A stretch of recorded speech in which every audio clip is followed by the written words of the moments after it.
Have you ever noticed how modern governments seem to get bigger over time?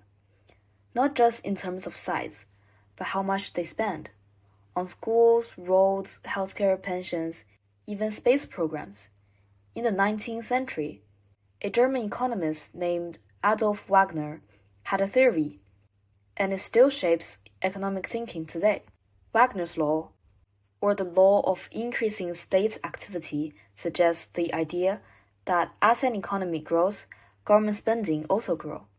It is one of the earliest attempts to explain why governments seem to get bigger over time. Basically, when a country becomes wealthier, the needs of its population expand, and the state steps in to meet those needs. This doesn't mean that the government is necessarily taking over the economy, but that it plays a larger supportive role in keeping things running smoothly.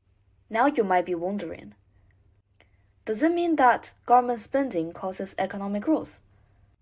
Not really. Wagner's law is not the same as Keynesian's economics, which says that government spending can be used to boost demand and stimulate growth during recessions. Wagner's law is more about long-term trends. It says economic growth comes first and government expansion follows. So why economic growth trigger growth of governments? First, as people's income rise, they start demanding more public goods. Things like education, public health, environmental protection, and transport systems. There are services that markets don't always provide efficiently or fairly, so government steps in. Second, urbanization and industrialization bring complexity. As economies become more sophisticated, governments need to regulate labor markets, protect intellectual property, enforce contracts, and stabilize the financial system. Third, Wagner believed that economic growth could lead to a shift in social values. As societies become wealthier, people expect more equality of opportunity. They want social safety nets, unemployment benefits, and retirement pensions, not just for themselves, but as a matter of justice. One example of this law will be the US government.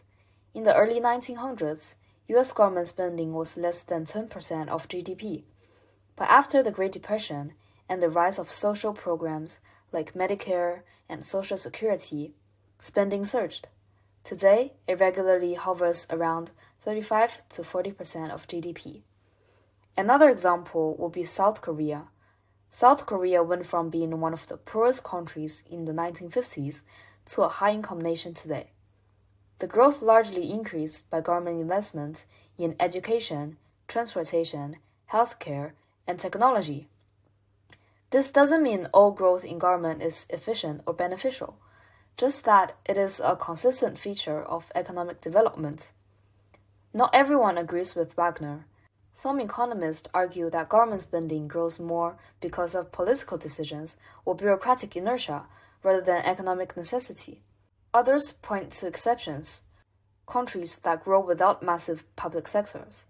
But overall, Wagner's law has held up surprisingly well as a description of how modern states evolve alongside their economies. So next time you wonder why government keep getting bigger, remember Wagner's law. As societies develop, the role of government evolves with them.